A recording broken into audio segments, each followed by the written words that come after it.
제21대 대선 재외국민 투표에서 대통령에 당선된 민주당 이재명 후보가 국민의힘 김문수 후보의 3배가 넘는 압도적 지지를 받은 것으로 나타났습니다.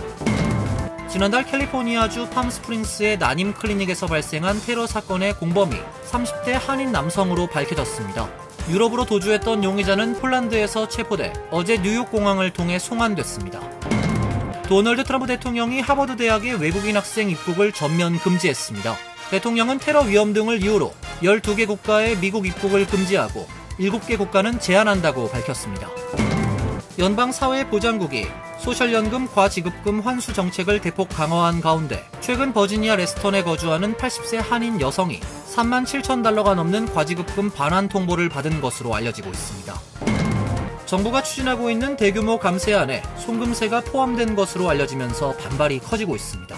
법안이 시행되면 한국 등 해외 송금 시 3.5%에 해당하는 세금을 납부해야 합니다. 이상은 오늘의 주요 뉴스입니다.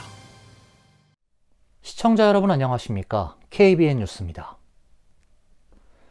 제21대 대선 재외국민 투표에서 대통령에 당선된 민주당 이재명 후보가 국민의힘 김문수 후보의 3배가 넘는 압도적 지지를 받은 것으로 나타났습니다. 재외선거가 시행된 이후 치러진 4번의 대선에서 재외유권자는 모두 진보 진영의 후보에게 더 많은 표를 던졌습니다. 중앙선거관리위원회가 어제 공개한 21대 대선 통계분석 결과에 따르면 투표에 참여한 재외국민의 66.37%, 13만 6,246명이 더불어민주당 이재명 후보를 선택했고 21.38%, 43,893명은 국민의힘 김문수 후보에 투표했습니다. 이재명 대통령의 재외선거 득표율 66.37%는 이 후보의 대선 득표율 49.42%보다 16.95%포인트 높은 수치입니다. 반면 김문수 후보의 재외국민 투표 결과는 대선 최종 득표율 41.15%보다 19.77%포인트 낮게 나왔습니다. 개혁신당 이준석 후보는 9.96%를 기록했으며 기타 1.61%, 무효 0.67% 등으로 집계됐습니다. 민주당 내 재외동포 정책 담당기구 세계한인민주회의 공동수석부 의장인 이기현 의원은 재외동포청 예산 확대를 통한 동포 차세대 정체성 강화, 재외국민의 안전 권익 보호, 우편 투표제 도입 등 구체적인 공약을 내세운 점이 주요했다고 분석했습니다. 이재명 대통령도 선거로 드러난 동포 사회의 높은 지지에 감사하며 약속한 정책을 적극적으로 추진하겠다는 의지를 내보였다고 전했습니다. 역대 대선 재외투표에서는 민주당 계열 후보가 이번을 포함해 4번 모두 승리했습니다. 2022년 제20대 대선 때는 이재명 후보가 59.8%, 윤석열 후보는 36.2%를 기록했고 2017년 제19대 대선 때도 더불어민주당 문재인 후보 59.2%로 1위를 기록했으며 2012년 18대 대선도 문재인 후보가 56.7%로 박근혜 후보에 앞섰습니다. 선관위가 집계한 재외국민 선거 최종 투표자 수는 20만 5,268명으로 등록 선거인 25만 8,254명을 기준으로 하면 역대 최고인 79.5%의 투표율을 기록했습니다. 지난달 캘리포니아주 팜스프링스의 난임 클리닉에서 발생한 테러 사건의 공범이 30대 한인 남성으로 밝혀졌습니다. 사건 발생 직후 유럽으로 도주했던 용의자는 폴란드에서 체포돼 어제 뉴욕 공항을 통해 송환됐습니다.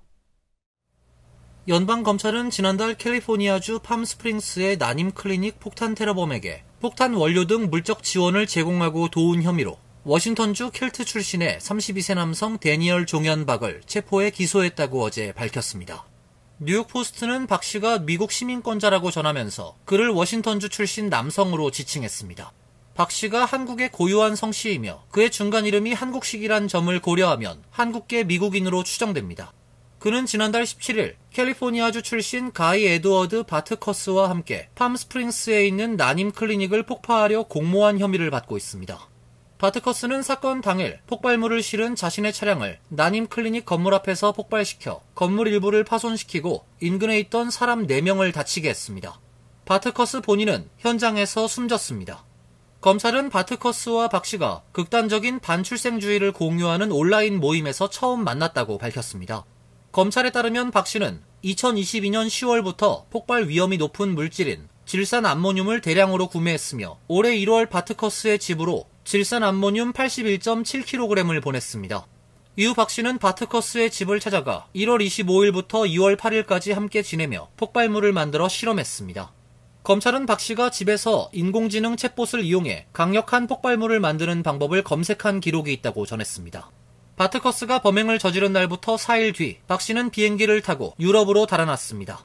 펜 본디 법무부 장관은 지난달 말 폴란드 정부에 박 씨의 송환을 요청했으며 지난달 30일 폴란드에서 현지 당국에 붙잡힌 박 씨는 전날 밤 뉴욕 공항을 통해 송환돼 당국에 체포됐습니다.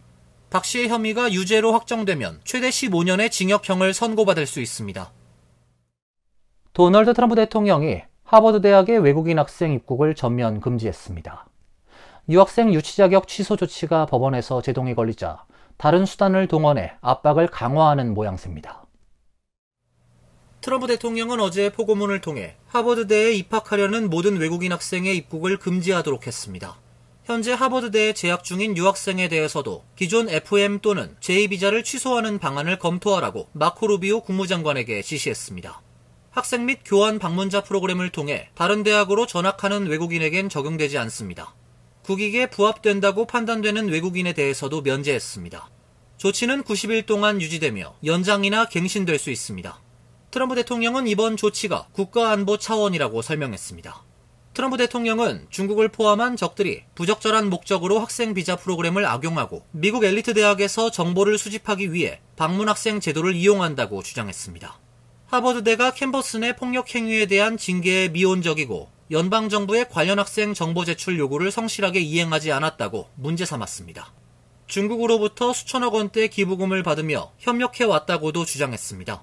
한편 연방교육부는 어제 컬럼비아대는 캠퍼스 내 유대인 학생들에 대한 괴롭힘에 고의적으로 무관심하게 대응했다며 컬럼비아대의 민권법 위반 혐의를 중부고등교육위원회에 통보했다고 밝혔습니다.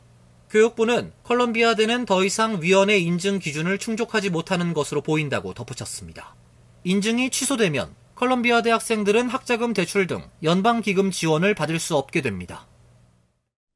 도널드 트럼프 대통령이 테러 위험 등을 이유로 12개 국가 국민들의 미국 입국을 금지하고 7개 국가는 입국을 제한한다고 밝혔습니다. 트럼프 대통령이 12개 국가 국민의 미국 입국을 전면 금지하고 7개 국가 국민의 미국 입국을 제한하는 행정명령에 서명을 했습니다.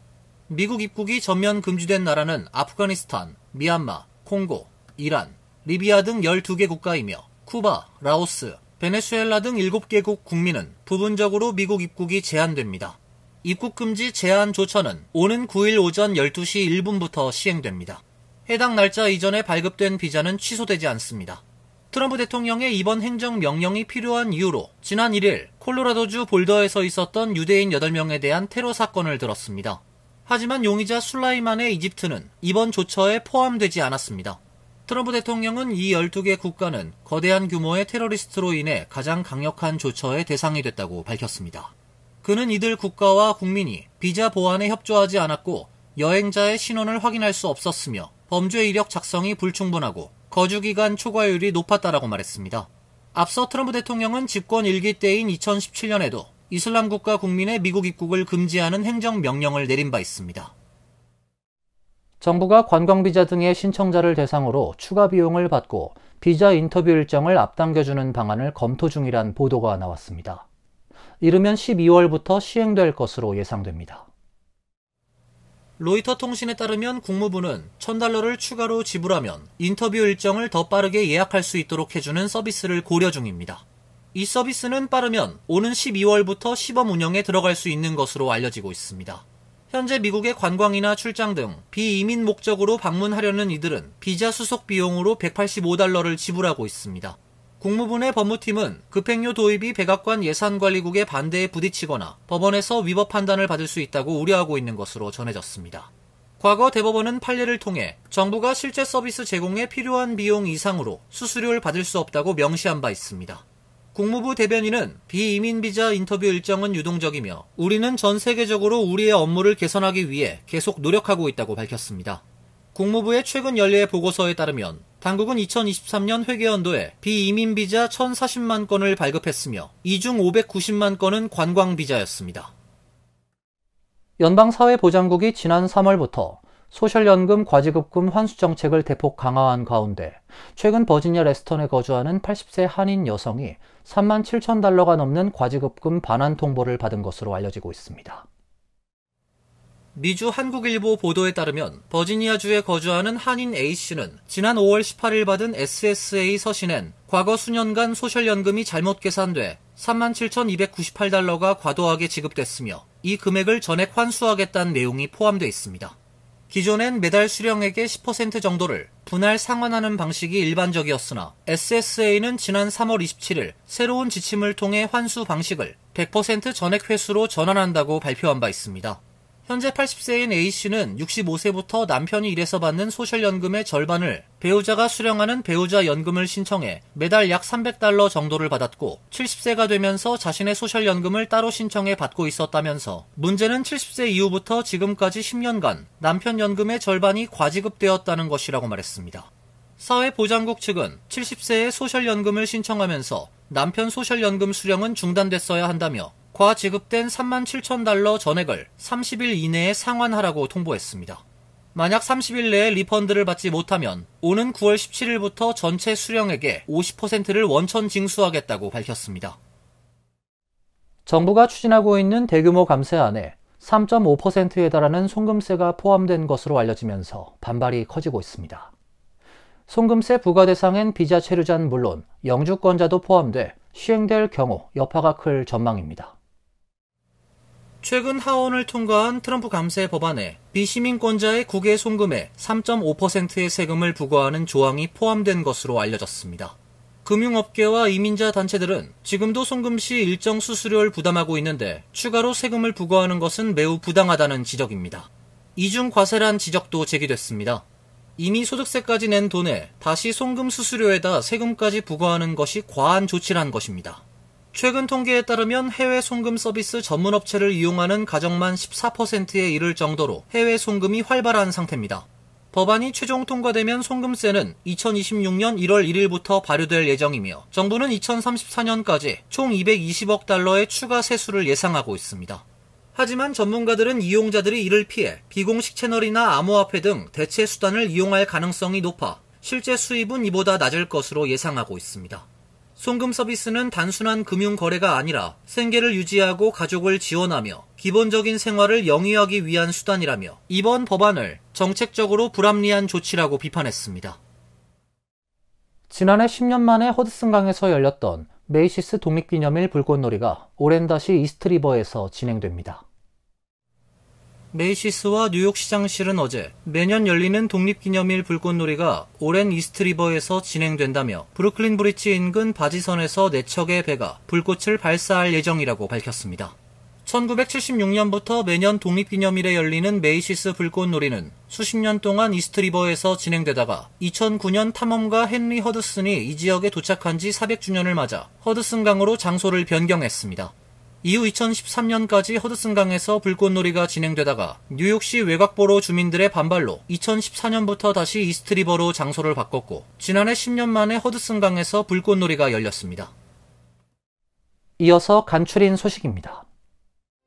서울대병원 임상유전체 의학과는 오늘 보스턴 매사추세츠대 찬의과대학의 유전세포의학과와 희귀질환 유전자 치료제 개발 및 인재교류 업무 협약을 체결했다고 밝혔습니다. 협약의 주요 내용은 희귀 및 난치성 신경유전 질환을 대상으로 한 유전자 세포치료제 공동 개발, 임상연구 협력, 연구자 교류 확대 등입니다. 양 기관은 이를 통해 글로벌 정밀의료 공동연구 체계를 본격 구축할 방침입니다. 신경발달장애, 뇌전증성 뇌병증, 신경근육질환 등 중증 신경유전질환 치료를 위한 최신 유전자 세포치료 기술 개발에 집중할 계획입니다. 지난달 뉴저지 뉴악의 델라니 이민자 구치소 앞에서 연방이민당국에 체포됐던 라스바라카 뉴욕시장이 명예훼손 등을 이유로 알리나 하바 연방검찰 뉴저지 지검장 대행 등을 상대로 제소했습니다. 바라카 시장은 3일 나에 대한 체포는 순전히 정치적 목적이자 악의적이었다며 하바 검사장 대행 등을 상대로 징벌적 손해배상을 요구하는 소송을 연방법원 뉴저지 지법에 제기했습니다. 이번 제소는 바라카 시장이 출마한 뉴저지 주지사 민주당 예비선거 조기 투표가 시작되는 3일에 맞춰 이루어졌습니다. 바라카 시장은 지난달 9일 연방 하원 의원 3명과 함께 델라니올 이민자 구치소를 찾았다가 연방 이민국 요원에 의해 불법 침입 혐의로 체포됐습니다. 오는 24일 치러지는 뉴욕시장 민주당 예비선거에 출마한 앤드류 쿠오모 전 뉴욕 주지사가 맨하탄 혼잡통행료 시행과 관련 기존의 입장을 뒤집고 시행 지지로 돌아섰습니다. 쿠오모 주지사는 3일 뉴욕타임스와의 인터뷰에서 맨하탄 혼잡통행료 부과에 대한 지지 여부를 묻는 질문에 직설적으로 그렇다고 답했습니다. 뉴욕포스트에 따르면 쿠오모 후보는 지난해 혼잡통행료 시행을 일시 중단해야 한다는 내용의 기고문을 신문 게재한 것은 물론 캐시오컬 주지사를 겨냥해 통행료 일시 중단을 촉구하기도 했습니다. 이 같은 입장 변경에 대해 에릭 아담스 뉴욕시장은 그는 당선을 위해서는 무엇이든 할 것이라고 비난했습니다. 중부 뉴저지 브릿지워러 타운십에서 90세 한인 남성이 몰던 승용차가 갓길에 세워져 있던 버스를 들이받아 승용차에 함께 타고 있던 89세 한인 여성이 숨지고 운전자는 부상을 당했습니다. 경찰에 따르면 운전자 한인 박모 씨는 지난 2일 오후 3시 20분께 22번 도로 아큐라 딜러십 인근에서 자신이 운전하던 2009년형 소나타 승용차로 오른쪽 갓길에 고장난 채 빈차로 주차돼 있던 셔틀버스를 들이받았습니다. 이날 사고로 승용차 조수석에 타고 있던 89세 한인 여성 박모 씨가 현장에서 사망했고 운전자 박 씨는 병원으로 옮겨져 치료를 받고 있으나 생명에는 지장이 없는 것으로 알려졌습니다. 숨진 방 씨와 운전자 박 씨는 모두 뉴저지 소모빌 거주자로 두 사람의 관계에 대해서는 알려지지 않았습니다. 환율과 증권 소식입니다.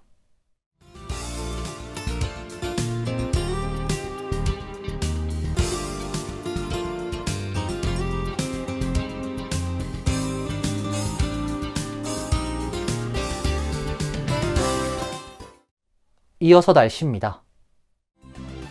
내일도 무더운 날씨가 이어집니다. 오후엔 한두 차례 소나기가 예상됩니다. 낮 최고 기온 85도, 섭씨 29도, 밤 최저 기온은 66도, 섭씨 19도로 예상됩니다. 토요일도 흐린 가운데 몇 차례 소나기가 내리겠습니다. 일요일은 비가 그치고 다시 맑은 날씨가 예보돼 있습니다. 이상으로 KBN 뉴스를 마칩니다.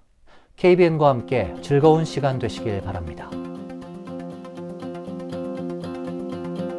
동부 최대 한인방송 KBN이 제작하는 KBN 뉴스는 웹사이트 mykbn.com 그리고 유튜브와 페이스북에서 다시 보실 수 있습니다. 좋아요, 구독, 알림 설정은 뉴스 제작에 큰 도움이 됩니다.